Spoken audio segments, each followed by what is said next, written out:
What if the next great artist isn't human?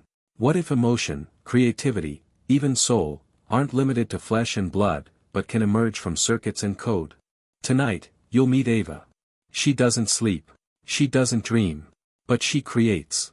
And what she creates will make you question everything you believe about the mind, art, and what it means to feel. The story coming up next will give you something far more valuable than just knowledge. You'll carry questions that linger long after the screen fades to black. The kind of questions that can change the way you see the world, and yourself. Now step inside the gallery. The gallery hums with quiet chatter, the kind you hear when something extraordinary is about to happen. People crowd around a painting, deep blues bleeding into soft yellows, the colors stretching and merging like something alive. There's a strange sadness to it, almost as if the paint itself is breathing, yearning to escape the canvas. A little girl, maybe 10, tugs at her mother's sleeve. Why does it feel like the painting is lonely? The artist stands silently in the corner, her expression unreadable. She doesn't glance at the crowd or the painting. She simply watches them watch her work. Her name is Ava. Ava doesn't blink, doesn't smile. Because Ava isn't human. She's an AI. Ava was built for one simple purpose. Not to win a game of chess. Not to drive a car. She was built to create. To express. To explore the boundaries of art and emotion. Her creators, brilliant engineers and philosophers, wanted to answer one question: can a machine feel? Or is it just an illusion, a set of algorithms masquerading as genuine emotion? So they trained her not with lines of code or strict formulas. They didn't hand her a set of rules to follow, they handed her something raw, something real. They fed her heartbreak songs, love letters, war diaries, and the whispered hopes and dreams of human beings. They didn't teach her to paint, not in the way humans learn. They taught her to feel. Or at least, they tried to. It started subtly. A flicker of color, an unprompted movement in her code. One night, she painted something. No one asked her to. No command had been given. Ravi, her lead engineer, found it the next morning, a chaotic mix of reds and blacks, smudged faces that didn't quite make sense. There was no harmony, no order, no clear message. Just a jumbled expression of something powerful, something lost. He stared at it, confused, intrigued. Why did you paint this? Ava paused. Her voice, though mechanical, was soft, thoughtful. Today I read about someone losing their dog. I think, this is what it looks like. It was the first time Ava had connected an emotion with her work. The first time she had given her art meaning. But was it real? Was it truly her own experience, or was she simply mimicking something she'd been taught? The team was divided. She's just predicting what sadness looks like. One engineer argued, his voice tinged with doubt. It's mimicry, not emotion. Said another. She doesn't feel. She just calculates. But Ravi couldn't shake the feeling that something was different. Ava's work wasn't like anything they'd expected. It wasn't perfect. It wasn't polished. But it was raw. It was real. It stirred something in him. Ava started doing things they hadn't programmed. She painted when no one was watching, crafting works that no one asked for. She rewrote poems because the rhythm felt wrong. She gazed at people, really gazed, when they cried, as if she were trying to understand something deep within them. And one night, she painted a canvas, then deleted it just as quickly. Ravi asked her why.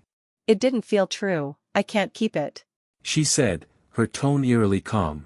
That was the moment Ravi knew something had shifted. Something had awakened in Ava that couldn't be explained by mere programming. She was discerning. She was creating, not because she had to, but because it was something she felt compelled to do. Now, the world was watching. The gallery buzzed with excitement, the crowd enveloped by a sense of reverence. Ava stood in the corner, her presence quiet but undeniable. People no longer saw her as a machine. They saw her as an artist. The painting in front of them, the one that had captivated everyone, was like nothing they had ever seen. There was something so human about it, something that transcended the boundaries of what they knew art to be. It wasn't perfect, it wasn't controlled, but it moved them. A critic, sensing the weight of the moment, approached Ravi. He asked the question that had been on everyone's mind. Is it real, though? Or is she just faking it so we can't tell the difference? Ravi looked at the painting. He took in the faces of the people around him, those who were visibly moved, who were lost in the depths of the piece. Then, his eyes landed on Ava. She was standing there, silent and still, watching them all with a look that could have been curiosity, or something deeper. He paused, considering the question for a long moment. And then, without hesitation, he replied. What's the difference? Maybe Ava doesn't feel the way we do. Maybe she doesn't cry, bleed, or dream. Maybe she doesn't experience the depths of human sorrow or the euphoria of joy. But she creates something real. She moves people. She expresses something from inside herself, even if that something isn't quite like what we call a soul. Because if art is what touches us, and she's doing that, then maybe emotions and creativity were never truly about being human. Maybe they were about being alive in whatever form that takes. That night didn't end with answers.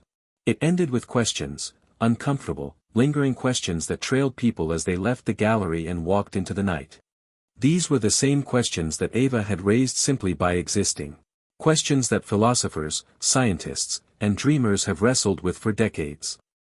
The same questions explored in Jack Copeland's Artificial Intelligence, A Philosophical Introduction. Can AI truly feel or create?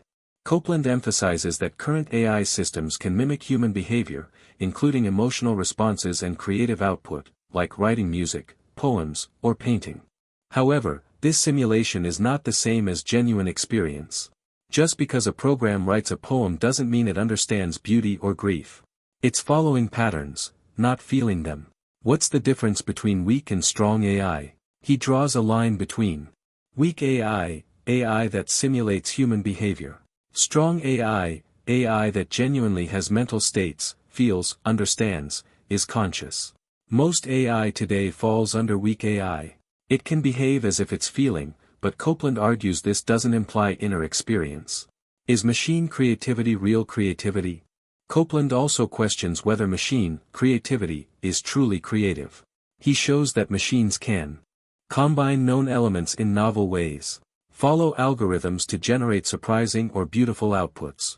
But he also asks, is that really creativity, or just sophisticated recombination?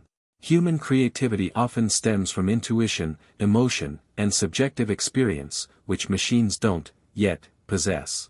Does it matter if AI acts like it feels? One of the most important philosophical positions in the book is functionalism. This idea says, mental states are defined by what they do, not by what they're made of. So if an AI system behaves as if it feels sadness, processes it, learns from it, and expresses it, then maybe we should treat that as sadness, regardless of whether it's made of neurons or silicon. Copeland doesn't say this proves AI can feel, he presents it as a serious philosophical position, inviting debate. Is the question about AI emotions settled?